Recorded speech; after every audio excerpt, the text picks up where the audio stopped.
Imagine you're a human baby 50,000 years ago. You cannot walk, you cannot talk, you cannot even hold your own head up. To put it bluntly, you are a biological disaster waiting to happen. In the prehistoric wild, this was an immediate death sentence. A baby giraffe drops 2 meters to the ground, shakes it off, and starts trotting within an hour. A baby horse is on its feet in 2. Even a chimpanzee, your closest cousin, can cling to its mother for dear life the second it's born.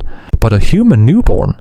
You're just a 3-kilogram piece of fresh meat making high-pitched noises in a pitch-black cave, advertising your exact location to a pack of hungry predators. Statistically, you shouldn't survive the night. The question isn't just why we are so helpless. The question is, why did evolution, the most ruthless editor in history, let this catastrophic design flaw pass the final cut? This evolutionary mess is actually the result of a high-stakes car crash called the Obstetric Dilemma. Millions of years ago, your ancestors made 2 radical choices that did not play well together. Choice number 1, we decided to stand up. Walking on 2 legs is an incredible survival superpower, but it forced our anatomy to engineer a narrow, compact pelvis to keep us stable while running. Choice number 2, we decided to become the smartest creatures on the planet. Our brains exploded in size, demanding a massive, hard-shelled skull.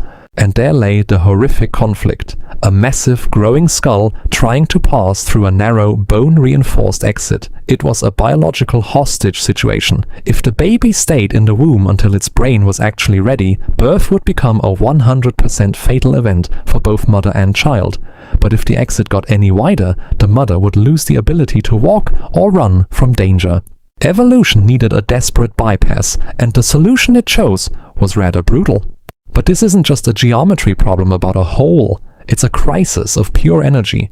This is where the caloric math turns completely against us. Growing a human brain is the most energy-expensive project in the entire natural world. By the 9-month mark, a mother's body hits an absolute metabolic ceiling. Think of it like this. Your body is a furnace. In extreme Arctic cold, your metabolism jumps 50% just to keep you from freezing to death. But during pregnancy, a mother's body is running a literal marathon every single day, just to keep that baby's brain fueled. Eventually, the math breaks. The mother physically cannot consume enough calories to sustain both her own vital organs and a brain that is growing at an exponential rate. The baby has to be evicted. Not because it's ready to face the world, but because the landlord is literally running out of power. This forced eviction has a scientific name, Secondary Altriciality. It means human babies are essentially born premature by design. Look at the data. At birth, a chimpanzee baby arrives with a brain that is already 45% of its adult size. They've done nearly half the development inside the safety of the womb. But you are kicked out into the wild with a brain that is at a pathetic 25% capacity. This means that a massive portion of your basic development, the critical wiring that other animals finish before they are even born, has to happen out here. Completely exposed, entirely dependent. You are a living fossil of an evolutionary compromise. Evolution traded your childhood independence for a more powerful processor, leaving you with a 4th trimester that has to be survived in the dangerous real world. So, how did a species born catastrophically fragile manage to survive 300,000 years of apex predators? We didn't survive because we were strong. We survived because that very weakness forced us to invent the most sophisticated social behavior on Earth, cooperative breeding.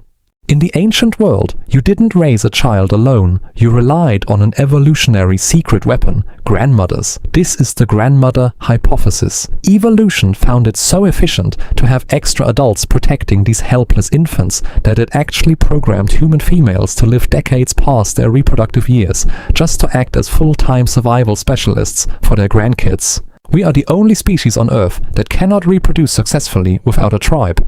The helpless baby isn't a mistake. It's the exact reason we built villages, shared fires, and told stories. We traded physical independence at birth for the most powerful brain in the universe. It was a brutal deal and a dangerous one. So, look at your modern world and ask yourself, if you were dropped into the freezing ice age tonight as a helpless newborn, would your genes make the cut? Or would you be edited out? Let me know in the comments.